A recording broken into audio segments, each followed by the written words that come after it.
Chapter 16. Fresh Blood. The first 2 hours of Rick's drive were nail-biting for Jim and Sarah. Messages were pinged in at random intervals. There was an irony in Rick, a former cop, texting while driving. Fortunately, the ghosts of all the people he ever gave tickets to failed to materialize to seek their revenge.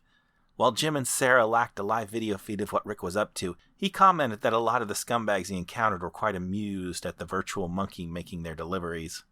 Nate had Rick's enclosure deep inside the vehicle for protection, but added a large screen to show Rick's avatar. Seeing a virtual monkey drive up and greet them must have been a source of infinite laughter. While this did little for Rick's ego, Jim was relieved that it likely meant he was also safer. Most people don't shoot at things that bring them joy. As for the bomb in the car, it thankfully kept to itself.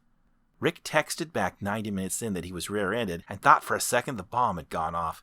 The impact that rattled his enclosure, though, turned out to be an airbag. The cameras that the car provided gave Rick more than enough view to continue his assigned route, even with the partially inflated airbag, and he returned back for another load without incident. The rest of the day was uneventful and actually remarkably productive. While the gang members often stopped to drink or eat, or sometimes just flat out goof off for hours at a time, Rick actually got all of his deliveries done quick and efficiently. This made AZ happy, which was good for everyone in his immediate assault range. Within 4 hours, Rick was done for the day, and not just done with his share of deliveries, but all of the gang's deliveries.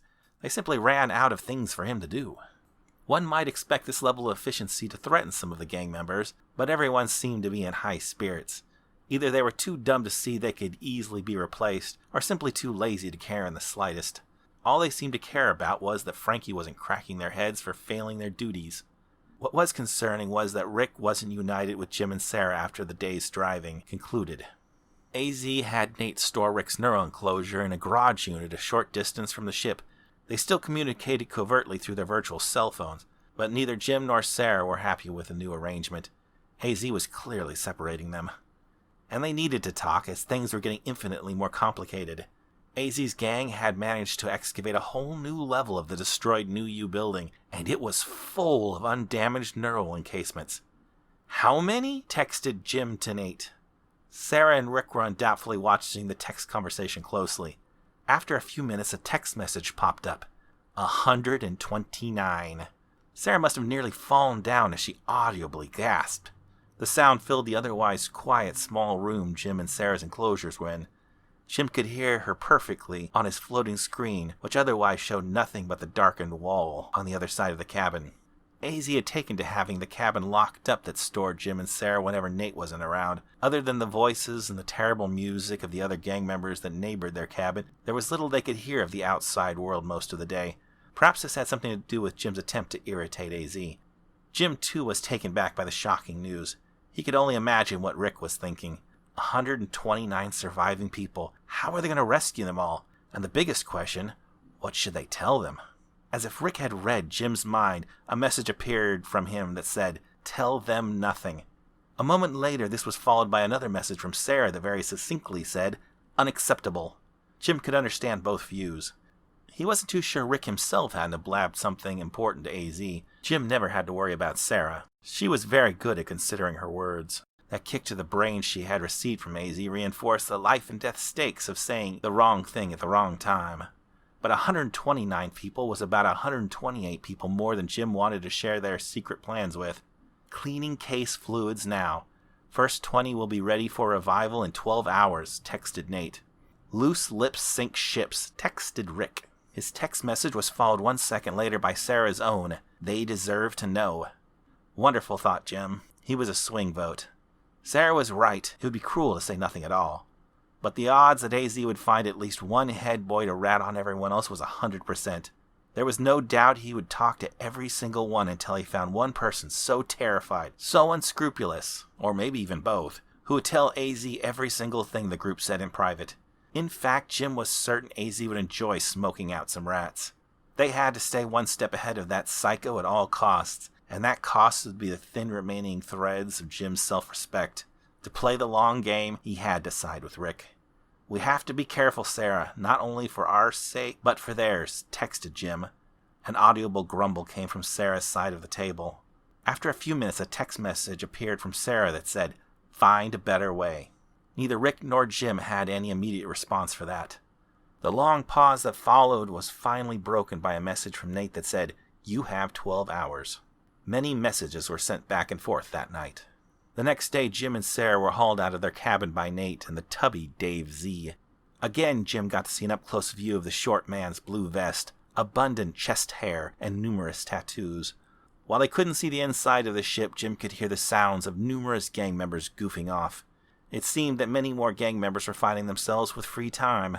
He had heard at least one fight underway, a drinking contest, dozens of loud conversations, and possibly one couple in the middle of having sex. Usually by this time of the day, the ship would have been a ghost town. When Dave Z put down Jim and stepped away, Jim was greeted with the sight of a large, skylit bay within the ship. All around were dozens of neural encasements. Each one had various amounts of dirt and dust on them. Some actually had cobwebs. Around 20 of them were hooked up to the same type of filter machine Nate used to clean Jim's suspension fluids. The other 20 were all wired together on several tables nearby Jim and Sarah's cases. Nate motioned to Dave Z to step away, and the gang member rolled his eyes and said, "Whatever, man. I got a bottle of vodka with my name on it." Then he wandered out of the room with all of the enthusiasm of a bored teenager. Nate, though, an actual teenager, ever productive and enthusiastic, darted in front of Jim's view, hooking up various cables. "Ready for this, Sarah?" asked Jim over the loud sound of pumps and fans in the room. "Yes," said Sarah. She was clearly not happy. The conversation the night before hadn't gone the way she hoped. She agreed in the end, but only reluctantly. "All right," said Nate as he popped in front of them. He hooked up the last 2 cables to Jim and Sarah's cases. "We've never revived this many before, so it might take a bit longer than last time," said Nate, with a wink. "Are you ready?" "Well, let's do this," said Jim. "I'm ready," said Sarah. Jim looked at Charlie the shark man, who was staring at him, halibut in hand, just outside of Jim's dungeon cell. Its black, emotionless eyes seemed curious as to what Jim was up to. With a juvenile smile, Jim flipped the shark man off. Nate hit a few keys and the whole prison vanished, shark included. Suddenly Jim was with Sarah on a stage, set in a massive white room. The stage was wooden and suitable for a high school gym. Behind him were red curtains and a support structure from which hung a banner that said, "Welcome back."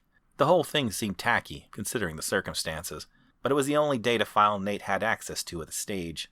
On either side of the space in front of Jim was a countdown timer with 10 minutes on the clock. The number started to count down as, one by one, people in new U default avatar clothing started to pop into existence. In less than 15 seconds, the room was full of gray-suited people of various sizes, genders, and ethnicities. All of them were visibly shaken. A few dropped to their knees, either kissing the floor or praying. Others milled around, taking little notice of Jim and Sarah on the stage. This was to be expected, thought Jim. After years in inky darkness, they'd all need some time to adjust. Unfortunately, time was something they didn't have. "Excuse me, please look up here," said Jim as he thumped the microphone on the podium in front of him. His voice echoed out in a surprisingly realistic manner, like they were in the middle of an invisible gymnasium. Maybe that was part of the simulation? "I know you're all recovering from the darkness, but I have things to tell you and not much time." "Are you from New U?" asked a woman towards the back of the crowd. "No, New U doesn't exist anymore. Please save your questions for now. As you can see from the clocks," said Jim as he motioned to each side of the stage. "We don't have much time." "Why are you two dressed like a clown and a maid?" said a bald black man in front.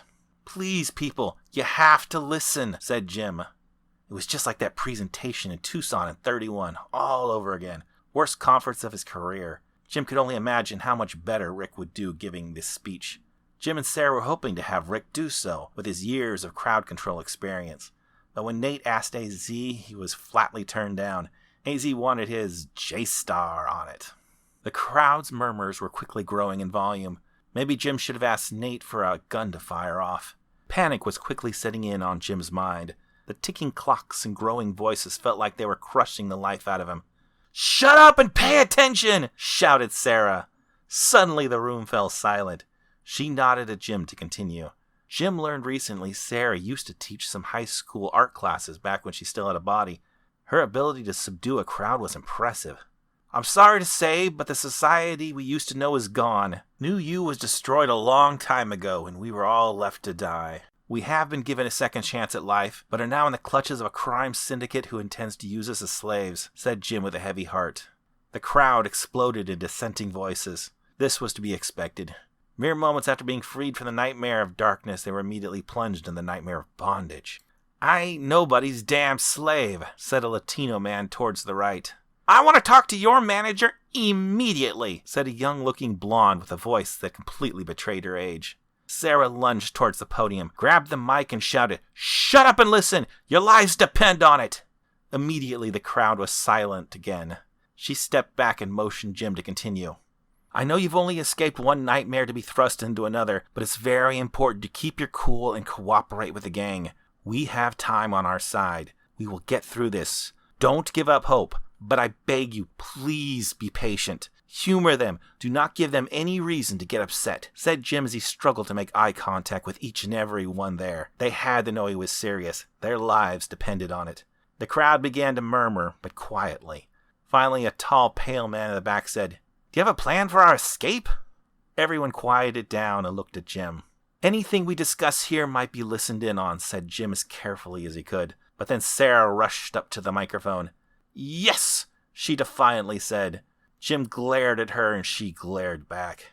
Jim turned to the crowd. The final seconds were already counting down. "Say nothing about what you heard here. Stay calm. We will find a way in time to..." But then the clock finally reached 0, and with it, the crowd disappeared. Jim turned to Sarah as both her and the white room itself vanished. Again, Jim was back in the dungeon cage, standing in front of his desk with a simulated computer and the floating screen of the workshop. "Everyone appears to be online," said Nate on the floating screen. Then he moved closer to Jim's camera and said in a low voice, "How did it all work out?" "As best as could be expected," said Jim as his shoulders sagged. He let out a heavy sigh. "Sorry, Jim," said Sarah, somewhere off screen and to his left. "I had to say it." "You have to be careful, Sarah. I have value to the gang, but you don't," said Jim, very worried about the future implications of Sarah's defiant statement. "I hate to bring this up, as you two seem to be going through something here, but there's another 109 cases left to go," said Nate as he motioned to the rest of the room. "Oh, God," said Jim as he clutched his head with his hand. How on earth was he going to get through this again? And not just once, but 5 more times. It was hard to say that this was the worst thing Jim had to do to date, considering all of the terrible things recently, but this had to be in the top 10. "We'll get through this," said Sarah. It meant a lot that she said we. Without her, this didn't even seem possible.